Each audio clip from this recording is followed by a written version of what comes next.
आओ हुजूर तुमको।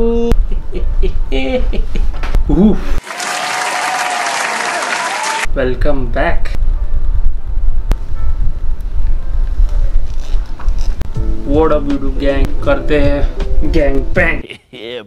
अगर आप तो आई गारंटी अगर आप आपका ब्रेसिस करवाना, बट मैं आपको मैं आपको और आपके ब्रेसिस करवाना चाहते हो। अरे कहना क्या चाहते हो? अगर आप ब्रेसिस करवाना चाहते हो और जानना चाहते हो कि कितना क्या खर्च होता है, और आप चाहते हो कि आपके ब्रेसिस कम से कम बजट में हो, और आपके मन में बहुत सारे सवाल है, मीन से पूरा मन आपका भरा पड़ा है ब्रेसिस को लेकर, क्वेश्चंस है, और उस चीज़ों को आप दूर करना चाहते हो, तो इस वीडियो को एंड तक ज़रूर देखना। और दूसरी बात, मैं जो भी मेरे ओपिनियन शेयर करने वाला हूँ वो एज अ पेशेंट मैं करने वाला हूँ, तो डॉक्टर और मेरे ओपिनियंस को कंपेयर मत करना। डॉक्टर ऑलवेज सुपीरियर रहेंगे, डेंटल डॉक्टर। मैं एज अपना एक्सपीरियंस शेयर करने वाला हूँ just. So let's get started. चलो भाई। तो ऐसा मुझे कब फील हुआ कि मेरी जो स्माइल है वो कंप्लीट नहीं है, या कोई टीथ है वो कुछ ऑफ है, तो ये फील हुआ मुझे 2019 में मैंने नोटिस करना स्टार्ट किया मिरर में दैट मेरा एक टीथ ऑफ है थोड़ा, और पीछे है, और फ्रंट की टीथ में थोड़ी गैप है, और साइड वाले टीथ में भी थोड़ी गैप है, लेफ्ट साइड के टीथ में। Then I started researching exactly ये सब कैसे होता है, ब्रेसिस और ये सब। देन मुझे पता चला ये सब सारी जो चीज़ है ये नॉर्मल डेंटल क्लिनिक वाले नहीं करते, ये ऑर्थोडेंटिस्ट करते। ऑर्थोडोंटोइस्ट क्या था? ऑर्थोडोंटिस्ट जो है वो टूथ और जॉ अलाइनमेंट में स्पेशलिस्ट होते हैं। डेंटल वाले जो होते हैं वो टीथ की हेल्थ और वो सब वगैरह देखते हैं। देन आई स्टार्टेड रिसर्चिंग कि ब्रेसिस का होता कितना है। तो मैंने फर्स्ट जो रिसर्च किया था वो किया था कि मेटल ब्रेसिस के प्राइस क्या है। तो मेटल ब्रेसिस इंडिया में प्राइस चलती है 22,000 to 30,000 के बीच, depends on what clinic you are visiting. अगर ज़्यादा अच्छा वाला क्लिनिक हुआ तो उस हिसाब से वो प्राइसेस होंगे। मैंने पता चला ये तो बजट के बाहर है, इरादा ही मैंने छोड़ दिया। फिर थोड़े टाइम बाद मेरे को फील हुआ कि नहीं यार कुछ तो होगा, कोई वे तो होगा। तो मुझे रियलाइज़ हुआ कि सरकारी हॉस्पिटल्स है, तो फिर मैंने रियलाइज़ किया कि कुछ गवर्नमेंटल हॉस्पिटल्स है, वहाँ शायद हो सकता है अपना काम। तो मैं वहाँ गया तो वहाँ पता चला कि ये वाला जो चीज़ है ये आता है कॉस्मेटिक्स में, ब्रेसिस का, क्योंकि उसमें जैसे मैंने आपको बोला टूथ स्पेशलिस्ट होते हैं, ऑर्थोडोंटिस्ट और जॉ अलाइनमेंट जिसका जॉ आगे पीछे होता है उनके लिए। फिर वहाँ से मुझे पता चला कि एक कॉलेज है जो डेंटल कॉलेज है, और वहाँ पर मेरा काम हो सकता है, मुझे किसी ने बताया। तो ऐसा आपके भी सिटीज़ में हो सकता है, स्टेट्स में हो सकता है, ऐसे कॉलेजेस जो डेंटल कॉलेजेस हो। तो वहाँ पर जाने का फ़ायदा ये है कि जो चीज़ प्राइवेट हॉस्पिटल्स में 20,000 में हो रही है तो वहाँ वो 10,000 में होगी आपकी चीज़। तो बहुत फ़र्क गिर जाता है, सीधा 50-50 फ़र्क गिर जाता। तो मैं गया, मैं उस कॉलेज का नाम है मनुभाई डेंटल कॉलेज, ये बड़ौदा में है। अगर आप लोग भरूच से हो या फिर आसपास बड़ौदा की कोई भी सिटी से हो तो मैं आपको सजेस्ट करूँगा कि आप यहाँ पे भी करवा सकते हो। आपका बजट कम है और आप वीकली विजिट करते हो बड़ौदा, कहीं से भी गुजरात राजकोट वीकली विजिट करते हो तो ही आप लोग करवा सकते हो। बाकी आपको ये बहुत महंगा पड़ जाएगा आने जाने का खर्चा। और आपकी भी सिटीज़ में कहीं ना कहीं ऐसे डेंटल कॉलेज होंगे, आप लोग वो रिसर्च कर सकते हो, आपको थोड़ा बहुत पता चल जाएगा। तो वहाँ गया मैंने, फर्स्ट अपॉइंटमेंट ली। वहाँ पर अपॉइंटमेंट 40 रुपीज़ की थी। पहले मैंने नॉर्मल डॉक्टर को दिखाया, वहाँ से पता चला कि ऑर्थोडोंटिस्ट को दिखाना पड़ेगा इस चीज़ के लिए।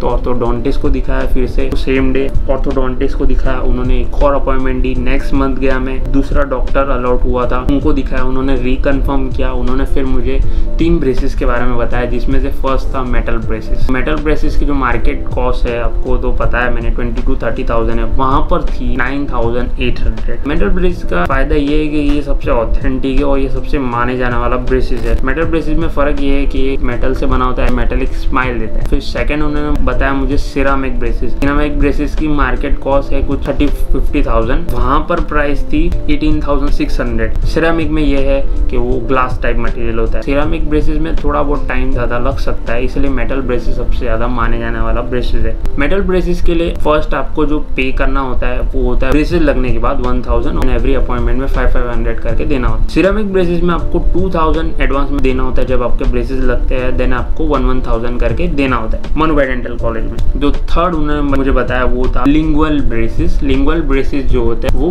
पीछे की तरफ लगते हैं आपके दांतों के, तो वो प्राइवेट डेंटल में होता है, अराउंड लाख इतना होता है उसका। यहाँ पर वो था 25,000 रुपीज़ का। इसमें आपको देने थे कुछ 5,000 रुपीज़ एडवांस में, देन 2,000 करके ऐसे डिटेक्ट होते जाता है एवरी मंथ। तो ये हुआ था, देन उन्होंने मेरी डिटेल्स नोट की, मुझे पूछा कि आपको पक्का करवाना है, मैंने बोला ठीक है पक्का करवाना है। फिर मेरी अपॉइंटमेंट टाइम मुझे एक डॉक्टर अलॉट किया गया, वो वही डॉक्टर को मुझे हर बार बताना था, मतलब अब से वही डॉक्टर को बताना था। तो ये बात थी 2019 एंडिंग की।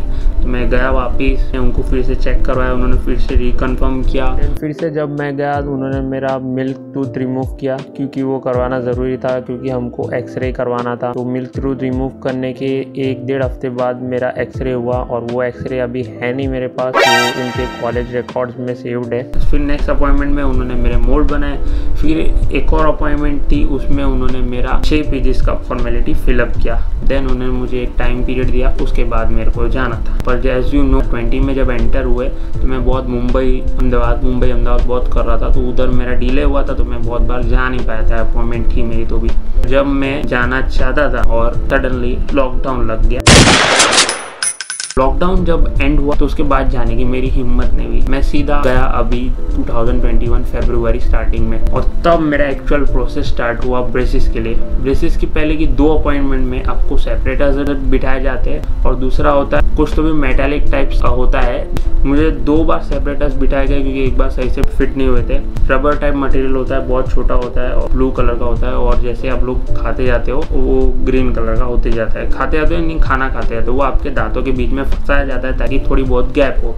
तो ये ब्रेसेस फिट करने के पहले के 2 अपॉइंटमेंट में ये सब चीज की जाती है, ताकि आपके दांतों में गैप्स हो। थोड़ा अनकंफर्टेबल लगता है। सेपरेटर्स रखे जाते हैं 1 वीक तक, और जो दूसरा मेटल टाइप चीज है वो भी रखे जाते हैं 1 वीक तक। मतलब आपके ब्रेसेस लगने के 2 हफ्ते पहले से उसकी तैयारी स्टार्ट हो जाती है। देन बात आती है ब्रेसेस की। ब्रेसेस के दिन अगर आपकी ब्रेसेस की अपॉइंटमेंट है और आपको इतने बजे की अपॉइंटमेंट भी है, एग्जाम्पल 11 o'clock 12 o'clock, पहले ब्रश करो उठ के, फिर अच्छे से खा लो और फिर से ब्रश करके आपके ब्रेसेस करो। उसके बाद आपको मेरे हिसाब से 4 दिन तक सही से खाया नहीं जाएगा, और 2 दिन तक आपको लिक्विड ही कंज्यूम करना है। डॉक्टर्स तो बोलते हैं खाओ, बट मुझे पता है नहीं खाया जाएगा।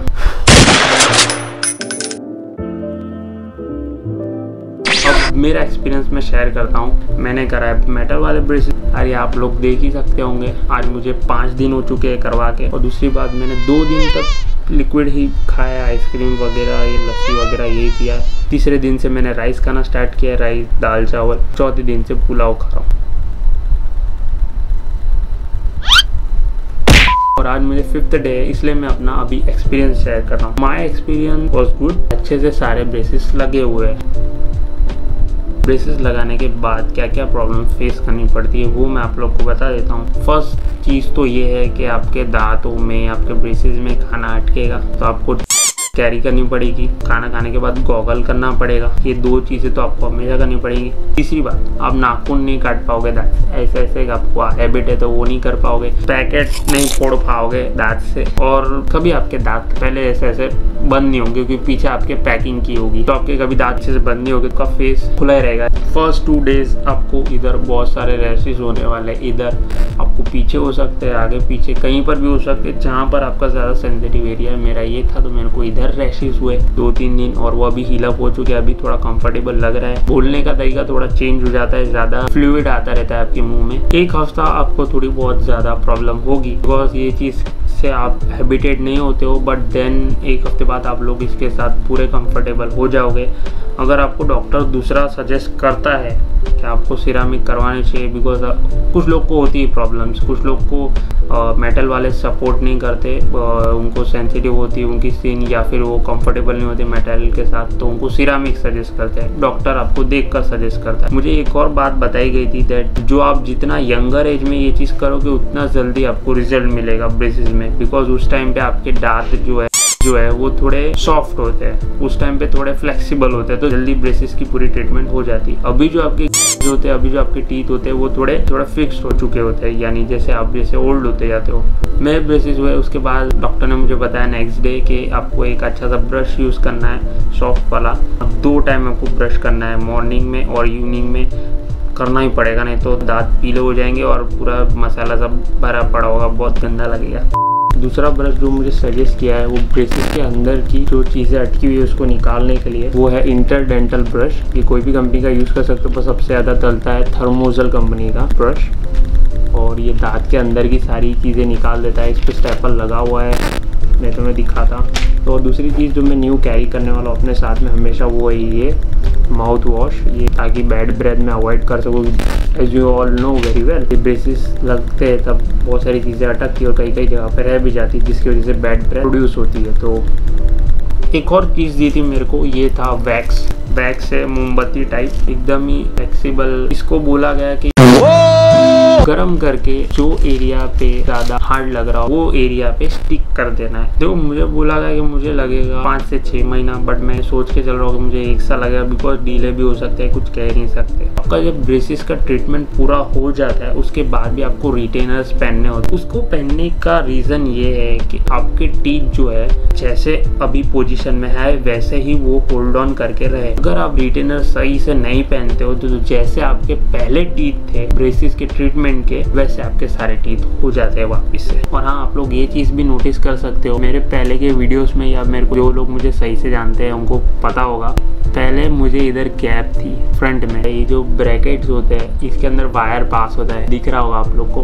तो उसको टाइटन किया जाता है। तो वो टाइट करने की वजह से मुझे 3 दिन में ही रिजल्ट दिख रहा है। मेरा फ्रंट टीथ है वो जॉइंट हो चुका है और साइड वाले टीथ ने कैप थी वो थोड़ी और क्लोज इन हो चुकी है, यानी ऐसे पास में आ रहा है। तो ये है 3-4 दिन का अपडेट। और जितने भी लोग ये वीडियो देख रहे हैं तो प्लीज़ मैं ये सजेस्ट करूँगा कि खुद से जाकर भी इंटरनेट पे थोड़ी बहुत रिसर्च करो, गूगल बाबा के पास सब कुछ इन्फॉर्मेशन अवेलेबल है। थोड़ी बहुत बेसिक इन्फॉर्मेशन आपको गैदर करनी पड़ेगी और पता करना पड़ेगा अगर आप ब्रेसेस के लिए सोच रहे हो। माइंड बनाना पड़ेगा, ठीक है। और इतना कुछ हार्ड नहीं है, इतना कुछ डिफ़िकल्ट नहीं है ब्रेसेस के बाद, ठीक है। मैं ये पर्सनली आप लोग को बता रहा हूँ, इतना कुछ डरने की बात नहीं है। तो आप लोग ब्रेसेस लगवा सकते हो, कुछ बुरी बात नहीं है, कुछ हार्ड नहीं होता।